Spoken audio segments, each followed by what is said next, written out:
Hey everyone, welcome to another G News update today on Monday, the 29th of September. Well, there was a big attempt to actually divert our attention away from the horrendous, terribly shocking and morally reprehensible and cowardly decisions that have been made by Christopher Luxon and his cabinet over just allowing things to just deteriorate more further and further while we sit around over the statehood of Palestine. As you know, there's this area called E1 that Israel's pretty intending to kind of carve up. So they want to put a big division line through the West Bank. And this is the kind of game I think that's going on. Trump is apparently well known in the United States for being controlled by Netanyahu. Netanyahu goes around all over the place saying, I control America. I have them in the palm of my hand. And everyone, gives him a standing ovation for a reason. Does look like he does control the various administrations. He got about $18 billion in funding to go and make weapons so he could act with impunity from the Biden administration. And recently he's got about $7 billion from Trump, who's walking around saying, I've ended so many wars. 7 wars, it would have been 8 if it hadn't been for Putin. Yeah, so, you can sort of see that there's this thing going on where America just keeps funding Israel. And until that stops, we've got this ongoing game where Israel acts with impunity and is intending to divide the West Bank. Now, on the 25th of September, Trump came out and unequivocally said to media in America that I will not allow Netanyahu to annex the West Bank. But of course, he never said anything about this E1 area dividing the West Bank so that statehood and borders and things could not be maintained. So it was further and further getting away from some kind of prospect, the possibility of statehood one day for Palestine. Now, of course, Winston Peters and Christopher Luxon are fully aware of this, and I think I want to make that very clear, that what we're watching is the last chances that we've got of Palestinian statehood, and so many countries have come to the aid. But over in New Zealand, we've got this really weird allegiance to Netanyahu. We've got this massive loyalty going on where we will sanction around the edges, but we won't really sanction anything that hurts. We're not talking about sanctions even. Our media doesn't talk about sanctioning further. We don't talk about, what the actual exports are between the two nations. We just sit back in our media at Television New Zealand and Radio New Zealand and at the New Zealand Herald, and we say, look, we're not going to publish any facts about the number of exports we do and what that those goods that we import are. We don't want the public to know at Stuff, and we don't want the public to know at the press. We don't want them to know at the Post. We don't want them to know anywhere, basically. We just got to keep it really, really quiet. It's our job not to hold this government to account about imports from Israel into New Zealand. So that's one thing. Another thing that our media are pretty shy on is that back in April, it's pretty well known, and it was published in the Times of Israel and various other places. You can see this on Wikipedia if you want, because it's all referenced, that Hamas actually came out and said it's prepared to give all of the hostages back in return for a permanent ceasefire from Israel. So that seemed like a pretty good deal. Like the one that everyone that attacks G News and everybody that's talking about peace and stuff, they come rushing in. They say, Hamas, you support terrorism. You're an anti-Semite. You support terrorism. If you don't, just look at Hamas and they're terrorists. What about the hostages? Well, Hamas have actually said, look, here's all the hostages back. We just want a permanent ceasefire. That's published. That's verifiable. You can go and find it.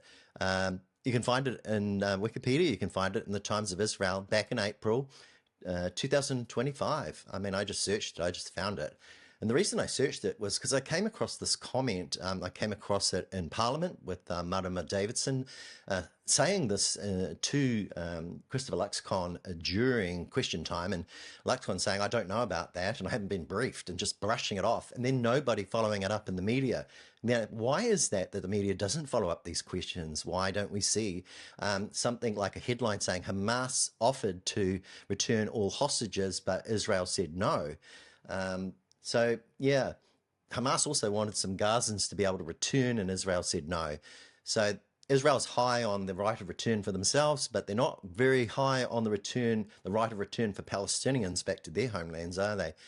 So here we are, and over in America, there's all these kind of various shows, and I was watching the Young Turks talking about Trump and how Trump's not going to change his ways.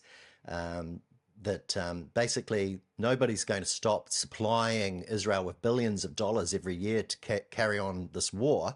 And they've lashed out using Hamas as an excuse in about 6 or 7 different nations, as you probably are aware.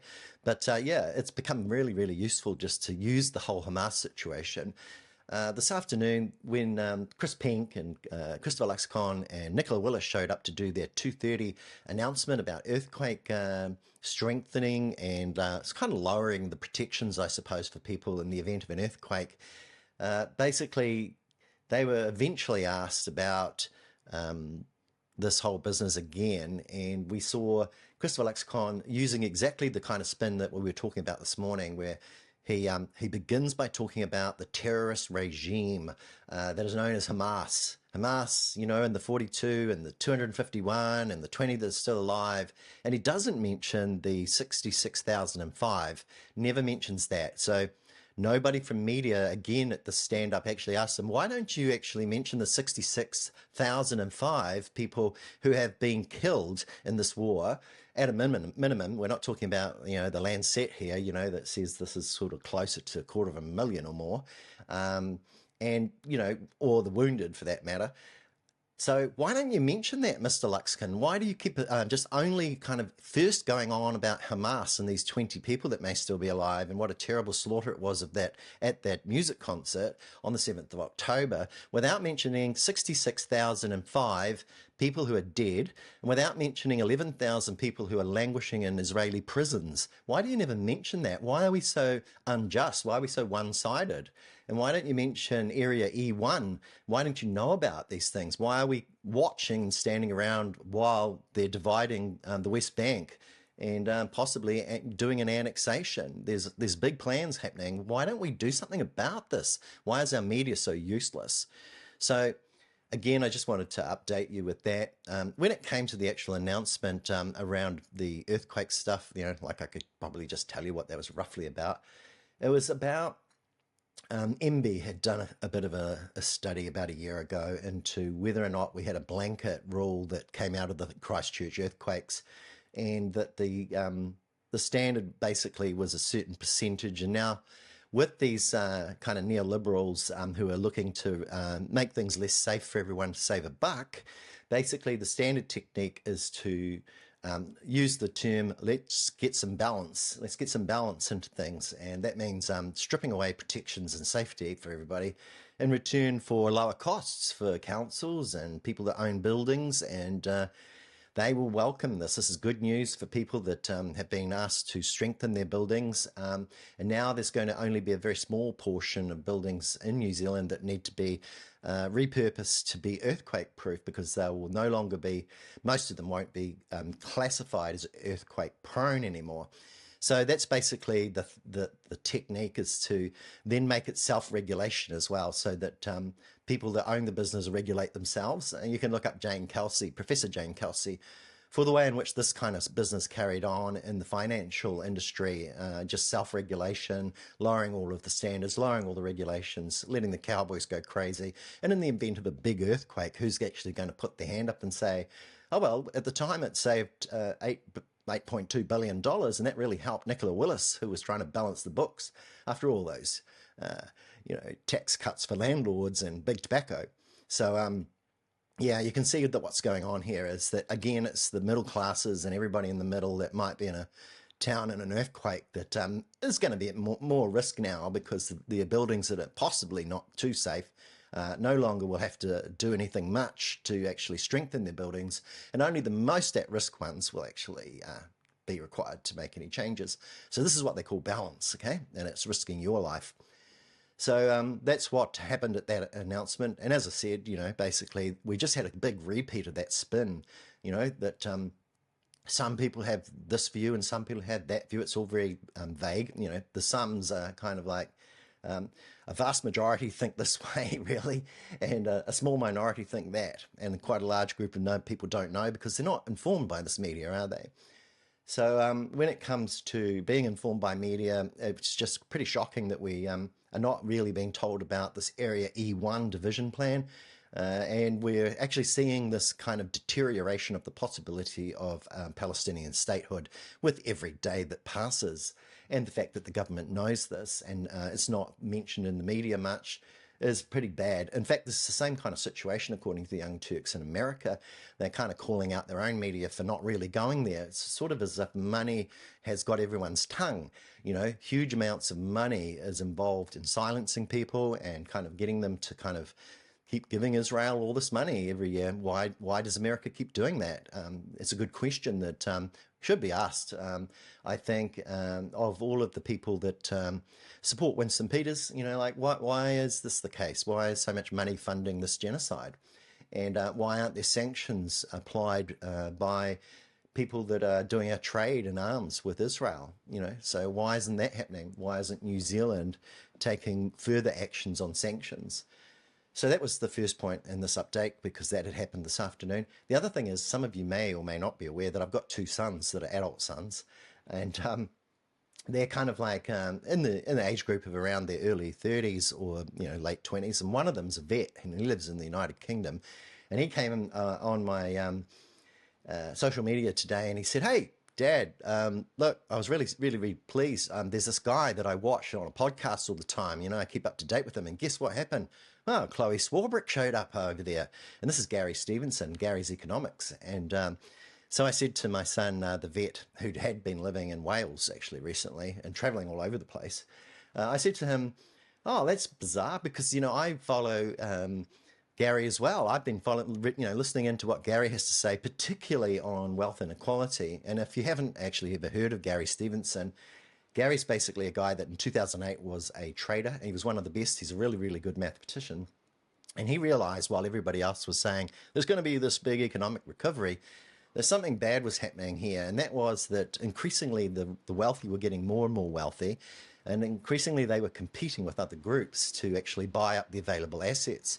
And so this meant that there was a kind of an erosion of the middle class's ability to buy assets because the rich kept buying all the assets. And so we got the situation with the current system where if you're middle class or you're poor or low income, that things are just going to deteriorate and get worse and worse. And wealth inequality continues to widen.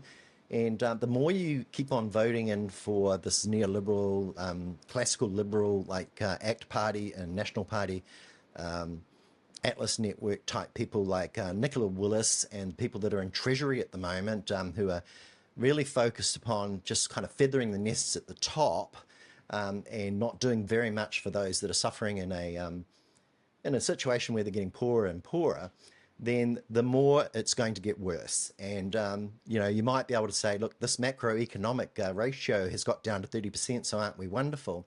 But by then, everyone is so impoverished in the middle classes that everyone's poor, except for a small group of extremely wealthy people who are even more wealthy and own all of the assets, and everyone's renting. So this is what Gary had to say. And then for Chloe to appear while she'd been over in London was pretty cool. I think you'll find you'll probably catch up with Chloe and Gary on YouTube if you want to watch it. It's pretty easy to find. But one of the things that was talked about there was, hope and mental welfare and what's happening, in New Zealand. And Chloe said basically, well, we've got the most right-wing government we've had, for ages here in New Zealand at the moment.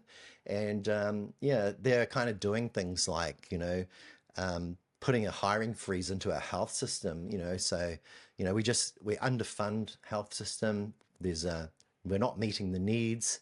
And as you know, and I know, we're recently hearing doctors talking about people dying in the corridors. So Chloe was alluding to that with Gary, and they also talked about quite a range of other topics. But hope and what keeps us all going and what we believe could possibly happen was the kind of topics that they finished up on. And I thought that's really good because whatever it is, often that's other people helping you when you're in a bad way that really gives you hope. If someone comes to your aid when you're down, that's the kind of stuff that keeps us all together, is that, yeah, we're all, going to fall over sometimes, but somebody gives you a helping hand to get back up again. And that's kind of the difference, and that's what it's all about. So I really liked what Gary and Chloe had to say, and I do recommend you catch up with that show. One of the other really important points that was made, and Gary kept making this point, and I've heard Gary make this point before, and you see it in the United States, is that the social media space is actually one of the areas, it's the battlegrounds now, that elections can be lost or won. So if somebody starts to get a momentum on social media, somebody starts to actually get views up, gathers an audience together, and is reasonable and is putting across good information, bringing you good content, good guests and things who are saying sensible things, evidence, these people can actually have the effect that is required at the grassroots in an election. So personally, I'd like to just point out that this is starting to take off in New Zealand, particularly on the left. We're starting to see some action that wasn't there in previous elections. Tomorrow, I'm likely to be talking to Duncan Webb, and during that, we'll be just talking about his portfolio works in justice and a couple of other areas. And we'll also talk about that electorate gerrymandering and what's going on there. And then if things go to plan, on Wednesday night, I will be talking to Chris Hipkins and doing an interview with Chris about a number of different recent issues and some of the other more general things that have been going on. And I'm looking forward to that, so I hope that stands. And of course, down the track, I've got a few other of these kind of interviews going on. So increasingly now, we're starting to kind of engage with all of the sort of the detail and kind of getting more information out to you, if we can, about what's really going on, because you're not getting enough of that in the mainstream media anymore, are we? We're just not hearing the voices from the left. So that's cool, and I'm glad to see Gary mention that. There was probably a couple of other things Gary and Chloe talked about too in there. One of them was the way in which you probably saw in right-wing politics over in the United States, the huge weaponizing of immigration. And you heard Trump talking about immigration is the biggest problem in the world and that immigrants are destroying your country. So this kind of nationalistic prejudice and hatred is being whipped up by right-wingers, and you're starting to see this over in the UK, and it's very effective at kind of getting people riled up and resentful and polarized. So talking about the way in which populist politicians are able to use people's resentments of each other. Meanwhile, over the top of them is this billionaire class that are creaming it and looking down at the middle classes going, look, we've divided them, so we're conquering them all using immigration, and racial prejudice and all sorts of other kind of hatred to get our votes up. So that's the kind of dynamics that we need to look out for here in New Zealand, because that's the kind of stuff that will be happening here soon. You're going to start hearing Winston going on about these diabolical subhuman beings who are immigrants, and we don't need any more immigrants, and whether they're Asians or whether they're something different, whatever they are, he'll be targeting them, again. And this is like terrible sort of xenophobic stuff that you get from these small parties, but they learn it from overseas. They see this is happening in other countries, and they basically just copy the playbook. So basically, well, that's about it, really. I just thought I'd give you a quick update before going off for dinner, and wish you all a very, very pleasant evening on Monday, and I'll talk to you all again soon.